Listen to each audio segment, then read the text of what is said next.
Salut Alexis. Salut Francis. Ça va? Oui, toi. Je voulais pas vous déranger pendant votre petit moment à toi et Félix. Là. Trop tard. Trop tard. Moment. Okay. Podcast numéro 33 aujourd'hui. On parle de quoi, Alexis? Des flops automobiles. Oh oui, parce qu'il y en a eu. C'est ça. On pourrait en parler pendant des 20 podcasts, peut-être de flops automobiles, mais j'en ai choisi des juteux et des croustillants. On avait déjà fait un peu les tops des véhicules les moins... On a parlé des véhicules bizarres. Bizarres, c'est ça. Dans les véhicules bizarres, souvent, ça floppe. Ça floppe. Il y en a quelques-uns comme la Subaru Baja, la Prowler, la HHR, la Steak, des choses comme ça. On va pas en reparler dans le podcast. Ben là, je viens d'en parler, mais je veux dire, on va pas en parler plus approfondi. Mais pour ceux qui écoutent le podcast, ça se peut qu'on en oublie, mais qu'on en passe. Ouais. Tu sais qu'on parle pas de tous les flops automobiles. Comme tu dis, on pourrait faire 20 podcasts là-dessus. À un moment donné aussi, on veut parler d'autres choses que juste des flops automobiles. Ouais, parce qu'il y a quand même des bonnes voitures aussi. Il n'y a pas juste des mauvaises voitures. Exactement, tout à fait. Fait que là, tu as fait un top 10, si je me trompe pas. Un top 6. Un top 6. OK, t'es allé vraiment restreint, mais avec des modèles qui sont... Comment tu as dit ça tantôt? Juteux et croustillants. Juteux et croustillants. What? Mais c'est des... c'est un peu de tout. Genre, t'as de l'électrique, t'as du plus... Vous allez voir. À l'essence. Ouais, à l'essence. Ils ont tous des roues. Ouais. Supposément. En fait, père de voir. C'est tellement une belle introduction, ça. La RTX podcast numéro 33. Si vous avez un de ces modèles-là, soyez pas offusqués. C'est sûr qu'on a des roues quand même sur le site web de RTX Source pour ces modèles-là. Puis ça risque d'embellir un peu. Puis peut-être devenir moins un flop. Puis ils rendent tout ça juteux et croustillant. Exactement. Ça pourrait aider. Donc, numéro 1. Numéro 1, je l'avais déjà entendu une fois, mais pas plus que ça. C'est la Coda. Donc, c'est vraiment une voiture qui n'a pas beaucoup été produite pour des raisons évidentes. C'est une voiture électrique qui était... c'est électrique? Oui, qui a été lancée par une compagnie en 2012, justement, la compagnie Coda. Fait que normalement, quand tu n'as pas de nom de modèle, tu as juste une voiture. C'est déjà mauvais signe. La Coda de Coda. Fait que, OK. C'était une compagnie basée en Californie. Donc, tu sais, c'est parti d'une bonne intention. Puis, je veux dire, c'est quand même... C'est pas, mettons... on voit beaucoup de petites compagnies, par exemple, en Chine ou des choses comme ça. Ouais. Mais là, non. C'était quand même en Californie. Tu sais, ça avait le but d'être big, mais ça avait un prix de départ de 40 000 US pour la petite voiture comme ça. Là, je la regarde depuis tantôt, j'ai jamais vu ça de ma vie. C'est la première fois que je la vois, honnêtement, pour vrai. On dirait quasiment une Kia Rio 4 portes ou une Daewoo dans le temps. Ouais, ou on dirait un peu une Toyota Eco. On dirait un peu toutes les petites berlines qui se vendent en bas de 20 000 $. Sauf que celle-là est 40 000 US électrique. En 2012-2013, elle devait pas avoir une super grosse autonomie non plus là-dedans. Non, c'est ça. Elle avait moins d'économie que tous les compétiteurs. Exact. Fait que super cher, pas d'économie, LED. C'est... Voué à l'échec. Ouais, non, c'est ça. C'était dès le début voué à l'échec. Elle ressemble exactement... Elle est pareille comme toutes les autres voitures. Genre, c'est ça. C'est ça, on dit, elle ressemble à rien. Puis elle ressemble à tout en même temps. C'est vraiment... On dirait vraiment pas un véhicule électrique. Là. On dirait juste une petite berline, comme je te dis, super abordable. Mais avec la mécanique électrique qui est over trop chère, là, on voit pas vraiment l'intérieur, puis on n'est pas obligé de le montrer, mais l'intérieur doit être assez décevant aussi. Là. Ça doit être assez standard, plastique, bien normal. Puis ça a été lancé en quelle année, tu dis? En 2012. OK. Puis eux autres, ils prévoyaient faire beaucoup de ventes, que ça allait vraiment bien fonctionner. Toute entreprise. Ouais, comme toute entreprise. Puis ça n'a tellement pas marché qu'ils ont fait 100 ventes au total. OK. Ah! Bon. On a eu un petit... Pardon, la porte du studio. On a un nouveau studio, puis t'as pas barré la porte. On a eu une petite incursion. Fait ils ont eu 100 ventes, puis en 2013, ils ont fait faillite. OK. Fait que, ça a été lancé en 2012. Oui. OK. Fait que la compagnie a fait 12 mois, genre, puis ça l'a fait faillite. Puis tu sais-tu, là, je te pose peut-être une balle courbe, là, probablement que tu ne sais pas, mais ça a été racheté, tu penses? Ou c'est-tu une technologie qui a été gardée? Ou qui a été, tout l'argent qui a été investi pour développer ça, est-ce que ça a été perdu? En lisant, la compagnie a été rachetée après, mais tu sais, genre, elle n'a tellement pas de valeur comparé à ce que ça valait. OK, oui. Mais peut-être parce qu'au niveau des composantes, de certaines avancées technologiques qui ont été faites avec ça, ça l'a amené d'autres choses. Oui, c'est sûr. Okay. Mais écoute, c'est probablement peut-être la compagnie qui a fait le moins long feu. Là, tu sais, je vais quand même juste mettre une petite parenthèse avant que tu embarques à l'autre. Parce que j'ai vu ton top 6, OK? Puis dans le top 6 que tu as fait, je suis 100% d'accord avec tous les flops que tu as mis, mais si tu parles de celle-là qui n'a pas duré longtemps, qui a fait faillite puis qui a été rachetée, un autre, puis on pourrait même faire un podcast là-dessus au complet, la compagnie Geely en Chine. Je sais pas c'est quoi. C'est une des premières compagnies, voire la première compagnie manufacturier automobile chinois privé. sais, qui a été capable de, un peu, entre guillemets, se détacher du gouvernement puis devenir privé. Là. Ouais. Puis cette compagnie-là, c'était un flop total des premiers véhicules qui ont sorti pour plein de raisons. Puis au pire, on fera un podcast juste là-dessus. Je trouve ça quand même cool comme sujet. Puis ils ont fait 2-3 essais. Un peu comme là, ils sont arrivés, c'était un flop, mais les autres, ils ont fait faillite. Mais les autres, ils n'ont pas abandonné parce qu'en Chine, ils sont quand même assez supportés par le gouvernement aussi, quand même. Et ils ont réussi à sortir un modèle qui a tout pété après deux flops. Puis là, il y a plein d'anecdotes super cool à raconter sur cette compagnie-là qu'on gardera pour le prochain podcast. Pour, à la fin de tout ça, être en mesure de racheter Volvo.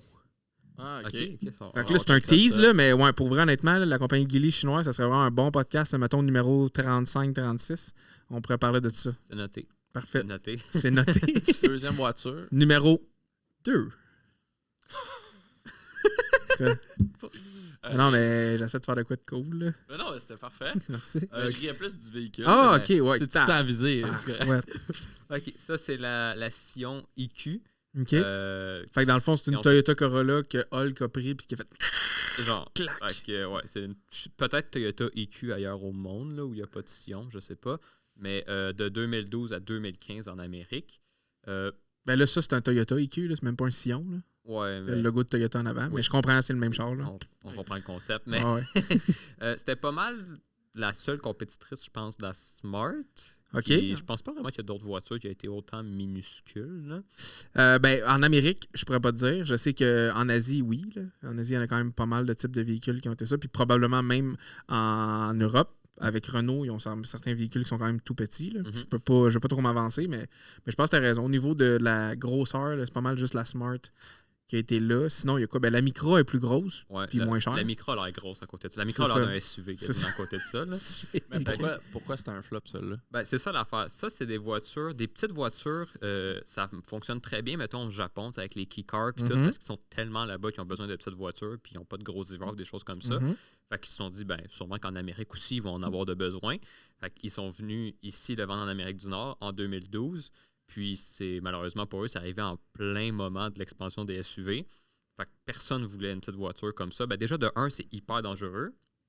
Puis si en plus tout le monde achète des SUV, ben toi, tu te sens complètement minuscule à côté de tout le monde, puis tu te sens vraiment en danger. Mais c'est surtout parce que c'est pas pratique. Là. Ouais, c'est ça, c'est pas pratique. Tu peux rien mettre là-dedans. Là. Comme un Smart, t'as les équivalents de 3 ou 4 sacs d'épicerie, même pas, là, qui rentrent dans... Si je me trompe pas, celle-là, elle a 4 places. OK. Tu disais pas que ta mère... Ben, ma mère, elle en a eu un, mais elle a eu des problèmes avec la peinture, mais... je pense que c'est juste un 2 places, mais ça se peut que ce soit... Je pense qu'il y a 4 places, mais c'est genre, tu peux assez personne en arrière. C'est ça, c'est pour faire assemblant. Là. C'est juste qu'il restait de la place, ils se sont dit, on va mettre des bancs, là, faire assemblant. Ça, c'est 2012 à 2015, ça s'est vendu juste 3 ans. Puis c'était-tu bien cher?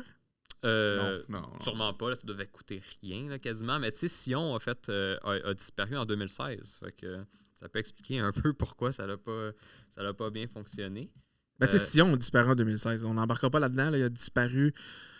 C'est un peu le même principe. Ben, pas le même principe, c'est pas vrai. Je m'en ai dit Saturne, là, mais c'est pas la même affaire. Là. Mais tu sais, Sion, en fait, le badge a disparu. Mais l'essence de Sion, c'est Toyota. Là. Ouais. Oui. Tu sais, fait que Toyota, mettons, là, on revient un peu. Là, c'est parti de. Là, je me mélange peut-être, là, mais c'est parti de la Matrix. Après ça, du Toyota IM. Sion IM, pas trop. Ouais. Toyota IM. Puis là, c'est rendu Toyota Corolla Hatchback.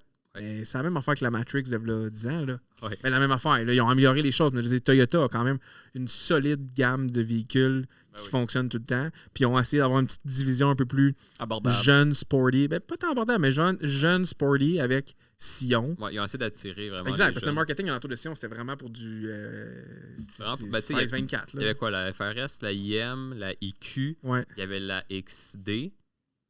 Puis s'il existe, tu le camion XB. carré, là? Non, XB, c'est le camion carré. Okay. La XD, c'est comme ça un peu, mais genre avec une rangée de plus. OK. Autant bizarre que... ouais, je comprends. Ils ont essayé de faire des concepts un peu différents, mais ici en Amérique du Nord, ça n'a pas marché. Puis ça s'est vendu... ben, ça s'est pas vendu parce que c'est un flop. Ouais. Mais t'as-tu des chiffres? Ben, ils prévoyaient vendre 100 000 unités par année. OK. Quand ils sont arrivés, ils en ont vendu 16 000 au total sur les... Sur 3 ans? Ouais, donc 3-4 ans. Là. Ouais. 5, 6 000, mettons, 6, 12, 16, ouais. Ouais, fait que 5 000 par année. fait que vraiment pas pratique. Tu sais, là-bas, Là, j'ai jamais vécu au Japon, là, mais je pense qu'ils transportent. C'est un peu. Ils transportent moins de choses, j'ai l'impression. Ils prennent beaucoup les transports en commun, les choses comme ça. Ici, il y a beaucoup de gens qui prennent pas les transports en commun et qui transportent tout dans leur voiture.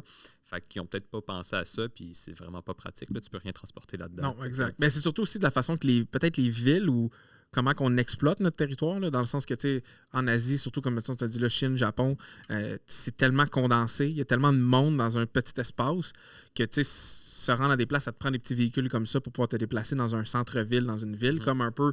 On pourrait dire ça pourrait être un bon marché pour Montréal, mais c'est pas assez gros pour qu'il y ait tant que ça de monde qui habite ça. Il n'y a rien qui justifie d'amener exact. un Puis char la juste pour majorité Montréal, du monde vont sortir de Montréal parfois, ou mettons comme nous qu'on habite en banlieue, on va aller à Montréal, mais on a des trajets de 25, 30, 40, 50 minutes, 1 heure pour aller se rendre à d'autres villes sur des grandes autoroutes. Fait que ce type de véhicule-là, c'est pas... tu sais, d'après moi, à 110 km/h sur l'autoroute, puis tu es en 2,53 pieds, tu te sens pas à l'aise. Là. Non, ça vraiment shake. pas. Non, mais tu te sens pas à l'aise, c'est sûr. Là, c'est Ben pas non. fait pour ça. Là. Puis c'est ça, fait que 3 ans, puis c'est un beau petit flop. Ouais, j'en ai déjà vu. Jamais, moi. Tu l'aimes? Non, Non, j'ai dit, j'ai jamais vu. Ok, c'est wouh, qu'est-ce qui se passe? Mais non, c'est ça. C'est pas mal juste la seule compétitrice de la Smart. Je pense que la Smart n'existe même plus, là, hier. Ah, je sais pas, je pense pas. Mais en tout cas, Non? j'ai pas vraiment. J'ai pas lu là-dessus, mais. Ils ont des Smart le diront. Ouais. Mais celle-là, c'est quelque chose. Celle-là, je sais Numéro pas 3. si... Ouais. Celle-là, je sais pas si tu connais, là, vu que toi, t'aimes un Ouais, peu je le connais les- très bien, puis je l'adore. Là. Moi, je savais pas. Je le connaissais C'est pas. un flop, mais c'est un flop de qualité. Là. Mais continue. Ouais, ben un flop qui coûte cher, là, quand même. Oh oui, là, non, mais c'est pas parce que c'est un flop dans le marché que c'est pas un nice car. Là. Ouais, non, ok. La Volkswagen Phaeton W12, fait que dans le fond, 12 cylindres, En W. en W, qui est un peu comme Bugatti, je pense, Exactement. si je me trompe pas. Dans une Volkswagen, en 2002, c'est probablement ce qui explique un peu le flop. Ben déjà, elle pouvait coûter plus que 100 000 Mhm. Fait que Ben, le W12, il faudrait qu'on fasse une recherche vite, là, mais il vient. C'est pas. le W12, c'est un des modèles. Tu sais, avais un V8 Ouais, ouais, aussi. c'est ça, exact. C'est comme ça, ok. C'est vraiment le top du top. C'est le Ouais. high-end de la Phaeton. Là. Mhm. À plus que 100 000, mais elle a vraiment eu une longue vie, pareil, là, de 2002 à 2016. Puis les gens ont pas compris parce que dans le fond, 100 000 pour une voiture qui ressemble trop à une Passat, à une Jetta, à toutes les autres voitures qui normalement coûtent vraiment pas cher. Volkswagen se sont toujours un peu mis de l'avant en disant qu'ils vendaient des voitures pas chères pour le peuple. Fait que les gens ont absolument rien compris quand ils ont sorti une voiture à plus que 100 000 qui ressemblait C'est ça, vas-y, ouais, c'est à exactement là. toutes les autres voitures qu'ils offraient pour le moment. Rendu à ce prix-là, dans ces années-là, tu pouvais acheter genre une Gallardo. Puis je pense que quand tu es rendu à acheter une voiture à 100 000 tu as envie que les gens sachent que ta voiture vaut 100 000 Fait que tu prends une Gallardo qui sort vraiment du lot. Puis, Mais c'est parce que c'était. Pourquoi je dis que je l'aime, oui, c'est un flop, parce que t'as raison, parce que niveau look, c'est vraiment une Passat. Tu sais, même la Passat CC est abordable. Ben, abordable, pas tant, mais c'est quand même un beau véhicule, là, je trouve. Là. ouais. Puis, tu sais, ils en ont fait des beaux véhicules Volkswagen, mais là, c'est comme si c'était. On le voit, là. On dirait un vieux Audi A8. Tu sais, dans le temps, Ouais. le A8. Très sobre, avec rien qui justifie le prix, comme tu dis, puis la luxure d'un véhicule en haut de 100 000 $. Mais tout était quand même dans le moteur, là. Ouais. Le W12, là, il a quand même fait jaser, puis c'est un peu pour ça aussi que c'est devenu très, très, très rare, mais c'est très, très, très cher d'entretien aussi, fait que ça a été un flop totalement. Mais tu sais, sa compétitrice, comme tu as écrit, là, dans le fond, c'était la Mercedes S-Class. On sentait que c'était beaucoup plus classe Que ça. ça, exact.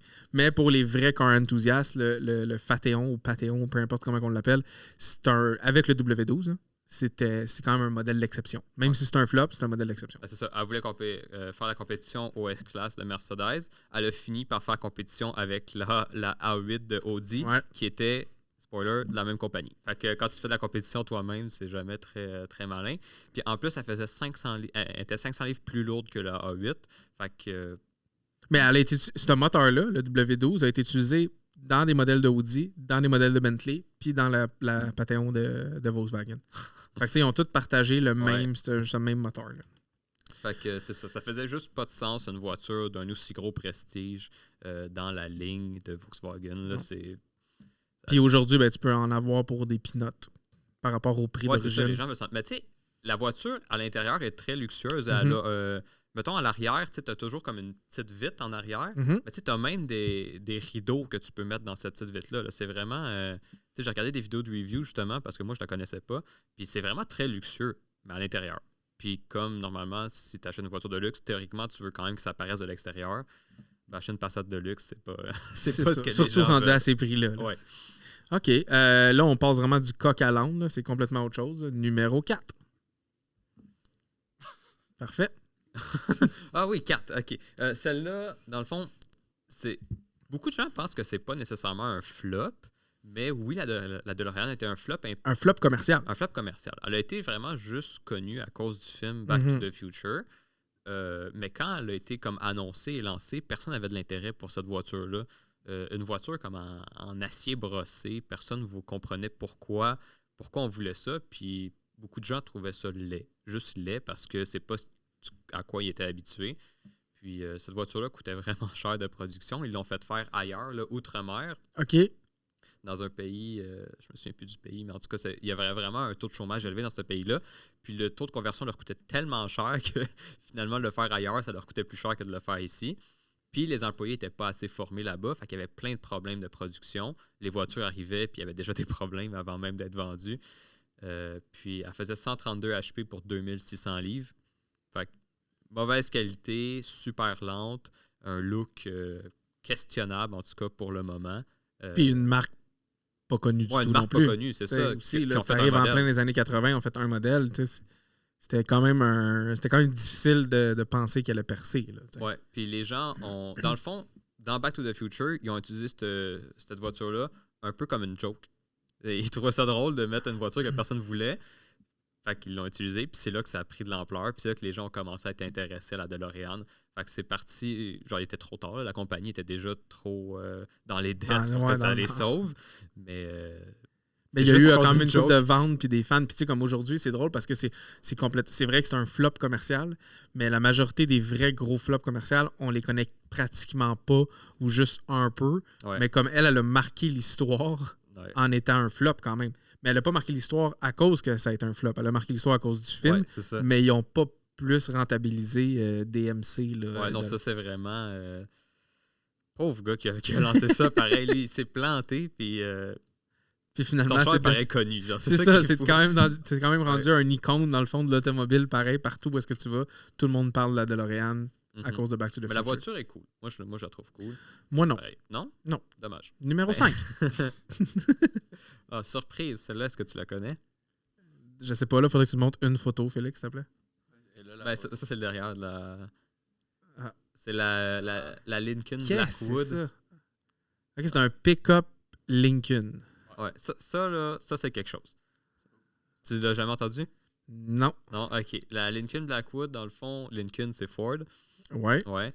Fait que Ford, ils ont fait, dans le début des années 2000, un recensement, puis ils ont compris, je pense qu'ils l'ont un peu inventé, là, mais selon eux, les gens qui avaient un F-150 avaient aussi une voiture de luxe dans le garage, par exemple, je sais pas moi, une Cadillac ou une autre Lincoln, des choses de même. OK.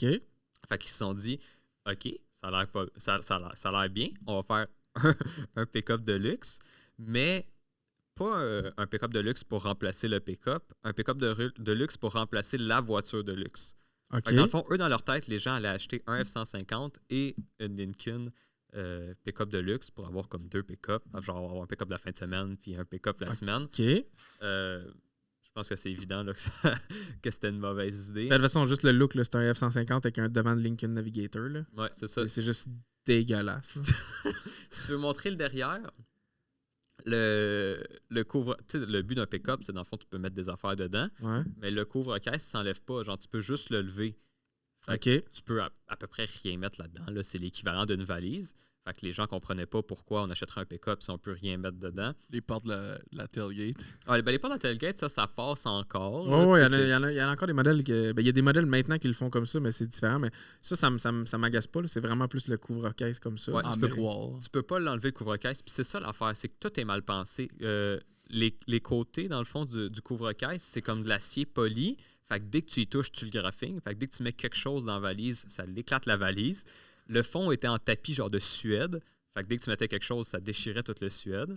Fait que tout ce que tu pouvais mettre, c'est genre un sandwich. Là, genre, tu pouvais rien mettre dans En fait, c'est un pick-up juste pour se pavaner le dimanche. Là. Ils ont voulu remplacer genre les Blackwood, mettons, ils ont voulu remplacer les vieilles Cadillac ou les vieux Ford, peu importe que tu disais dans ce temps-là, dans les années début 2000, que le monde chauffait la fin de semaine puis qu'ils avaient leur pick-up la semaine. Mais ça a donné comme un mix and match de trop de besoins du consommateur mis ensemble qui répond à aucun besoin final du consommateur pour le produit qui est sorti de là. Puis le derrière, dans le fond, là, on le voit mal sur la photo, mais où il y a les lignes, dans le fond, sur la boîte, c'est du faux bois qui est en arrière. OK. Fait que ça fait juste cheap, là. Tu sais, sur un char, la voiture coûtait... Ben, dans le fond, elle a été produite de 2002 à 2003, mais 2003, ils essayaient juste de vendre les affaires de 2002 qui n'avaient pas réussi. OK.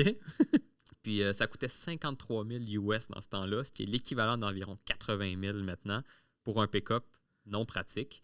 Fait que 80 000 pour du faux bois, genre du vinyle de bois en arrière, c'est assez... Puis tu sais, l'habitacle devait être comme 100% comme un Lincoln Navigator, fait qu'il devait avoir quand même un certain luxe. Oui, c'est ça. L'intérieur était luxueux. Puis à l'arrière, dans le fond, ils ont écrit Blackwood, mais Blackwood, ça fait 9 lettres. Fait que ça pouvait comme pas être égal, bien placé à l'arrière. Puis comme la tailgate est séparée en deux, ben, ils ont dû décaler le K d'un côté. Fait que dans le fond, tu sais, c'est juste mal écrit en arrière. Genre, plus, OK. Le nom est décalé en arrière. Il est mal placé. Puis j'ai regardé Doug DeMuro, qui est quelqu'un qui fait des reviews de voitures. Puis lui, il dit que justement, juste à regarder ça, ça donne une idée de comment la voiture est pensée. Tu sais, c'est tout fait. C'est fait tout croche, là. C'est juste, ça l'aurait jamais dû être produit. C'était parti d'une bonne idée, mais c'était un brainstorm qui a mal fini, puis ils ont mis trop d'affaires ensemble pour essayer de répondre à un besoin. Puis encore pire, c'était à propulsion. Ah, puis il n'y avait pas de version 4. OK, il n'y a même pas luxueux en dedans. Là, je viens de voir la photo. Là, pour 2002, c'est pas si mal. Bon, oui, c'est vrai, t'as raison. Excuse. Mais Excuse-moi. Je suis désolé. Mais c'est ça, tu sais, un pick-up luxueux que tu peux pas utiliser à propulsion, c'était voué à l'échec dès le début, là. Fait qu'ils n'en ont pas vendu ben. Non, vraiment. C'est la Lincoln la plus rare. J'avais jamais entendu parler de ça. Moi, c'est drôle que tu amènes ça. C'est super. J'avais jamais entendu parler de ça. Un gros flop. Puis c'est juste laid aussi. Parfait. Passons au dernier et non le moindre, numéro 6. Lui, j'imagine que tu le connais. Là. C'est comme peut-être... Dans tes années, ça, Frank. Oui, c'est dans mes années. Mais ça, je pense que c'est vraiment... Quand tu parles de flop automobile, je pense que c'est l'emblème des flops automobiles. OK, vas-y. Tu l'as déjà entendu? Ouais, je sais c'est quoi, mais j'ai hâte de t'entendre. OK. Ben, la Ford Edsel, dans le fond, c'est... Ça sonne comme la Ford Edsel. Edsel? Ouais, ben, c'est comme une haie de cèdre. Ouais, mais Edsel, c'était le fils à Henry, je pense, ou quelque chose dans sa famille. Fait que c'était comme... Pas une tribu, là, mais un tribute, là. Un tribute, genre, à cette personne-là. Un hommage. Ouais. Puis cette voiture-là, dans le fond, elle a été produite de 58 à 60. Puis elle a tellement été... 2 longues années. Oui, 2 longues, vraiment longues années. Elle a été vraiment promue par Ford comme la voiture qui allait tout changer, la voiture du futur, la voiture qui répondait à tous les besoins. Tu sais, dans leur annonce, ils disaient « Vous avez un besoin, c'est certain qu'elle répond. » C'était vraiment vendu comme la voiture top du top du top. Fait que ça a tellement construit de hype pour la voiture. Les gens avant que ça sorte. Avant que ça sorte, puis avant même qu'il la montre. Tu sais, c'est pas comme s'il l'avait montré, puis après, il avait dit c'est bon. C'était avant même de montrer la voiture.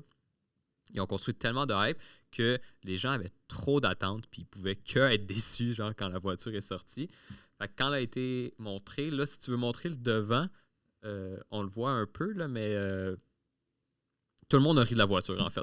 Quand ils ont vu la voiture, ils n'avaient jamais vu une voiture de même. Puis là, je ne dirais pas à quoi ça ressemble. Là, ouais, non, mais on va le dire. Je l'avais vu dans plusieurs podcasts. C'est ce qu'il y a pas... Parce qu'en fait, ce genre de voiture-là, dans ces années-là, on s'entend que c'était... bon, non, mais vous allez comprendre ce que je veux dire. Là. Dans les années 50-60, c'était quand même encore... pas mal l'homme qui ramenait l'argent à la maison, puis qui travaillait, puis qui achetait le véhicule. Okay? On parle des années 50-60. Puis là, tu sors un véhicule qui a l'air d'avoir un engin génital féminin comme carrosserie, comme calandre avant. Puis ça a sorti dès les débuts. Là. C'est pas une surprise, ce qu'on dit là. C'est pas un secret. C'est la première chose qui est sortie. Ça l'a vraiment complètement pissed off tous les messieurs de ces années-là. T'sais, comme là, aujourd'hui, c'est rendu un peu emblématique, puis c'est même pas populaire. Mais il y a des collectionneurs qui aiment ça avoir les Hetzel parce que ça a vraiment été comme rare et il y a une grosse histoire en arrière de ça. Puis comme tu dis, c'est un des plus gros flops qu'il y a eu dans l'histoire de l'automobile. Mais bon, c'est pas beau. Non, c'est pas beau. Ça, Puis, ça ressemble à rien. Une autre comparaison qu'il y avait, c'était que les gens disaient que ça ressemblait à quelqu'un qui mange un citron, genre, puis qui fait une face. Aussi, tout à fait. Fait que c'est vraiment, dès qu'elle a été, dans le fond, elle a été annoncée, tout le monde capotait, elle a été montrée, puis personne ne la voulait. Puis malheureusement pour eux, ça a été aussi lancé en début de récession. Fait que c'est sûr que ça l'a pas aidé. Là. Ça a coûté 250 millions à Ford. Fait que c'est loin d'être rentable pour eux. Puis la voiture, en plus d'être LED, ben, elle n'était pas fiable. Tout était juste pas fiable. Il y avait tout le temps quelque chose qui cassait dedans. Fait que les gens ont donné un acronyme à Edsel. C'est Everyday Something Else Leak. OK, parfait. C'était le nom que les gens lui donnaient. Fait qu'ils ont juste laissé 2 ans après avoir investi autant d'argent que ça, mais probablement qu'il y a des pièces du développement qui a été fait dans ce 250 millions-là qui ont réutilisé dans des modèles qui sont plus populaires. Là. C'est 250 millions en 1950. C'est ça? Oui, ben ça doit être pour la production, pour créer ça, mais après ça, de l'investissement R&D, comme on dit, mettons un châssis ou la calante, pas la calante, là, mais plein d'autres choses qui ont peut-être pu garder pour d'autres modèles qui a été quand même, entre guillemets, rentable. Mais c'était un mauvais, pour faire un résumé vite, c'était un mauvais moment de la lancer, en pleine récession. Modèle à des apparences louches. Et en plus, il y avait un hype sur tout ce qu'elle pouvait faire. Puis finalement, elle faisait pas grand-chose de différent que les autres véhicules. Puis elle devait être chère aussi, je sais pas. Ben, elle était trop différente, dans le fond, pour les années. Toutes les voitures se ressemblaient. Puis dans ce temps-là, genre, c'était pas tant bien vu ou tant accepté de se différencier vraiment. Fait que de faire quelque chose de trop différent, ça a juste mal passé, malheureusement. Parfait. Ben, c'était le top 6 de Alexis sur les flops automobiles. Oui, mais tu sais, il y en avait que vous ne connaissiez pas là-dedans. À part la DeLorean, je pense que, puis peut-être la Phaeton, il y en a la plupart qui ne connaissaient pas. Oui, la majorité, je ne les connaissais pas. Fait que je me rejoins dans le public qui va écouter ce podcast-là. La Blackwood, ça c'est quelque chose. On revient toujours vite. N'oubliez pas de toujours aller visiter atexos.com pour voir les nouveaux modèles qui vont sortir. Ben, en fait, qui sortent 2 à 3 fois par année. On va ajouter des modèles. Donc, maintenant que ça fait 33 épisodes, excuse-moi, qu'on fait, vous savez la recette, atexos.com, année, marque, modèle. Dans très peu de temps, le Wheel Configurator, le configurateur de roues que vous voyez votre véhicule avec les roues dessus pour faire des tests puis regarder nos modèles, va changer, va avoir beaucoup plus de fonctionnalités. J'ai recommencé à recevoir les démos, en fait. Fait que d'ici quelques semaines, voire peut-être d'ici la fin de l'été, on va pouvoir le lancer sur atexos.com. Tu le savais pas? Je te le dis. Ça fait quelques temps qu'on travaille là-dessus. Puis là, j'ai eu les démos hier. Puis on devrait avoir un nouveau visualisateur dans très peu de temps qui va être super pratique, qui va marcher avec notre barre de recherche principale du site web de Atexos. Puis sinon, si vous voulez vous entertainer sur d'autres plateformes, on peut retrouver Atexos sur Facebook, YouTube, Instagram et TikTok. Parfait. Ben, merci Alexis. Merci à toi.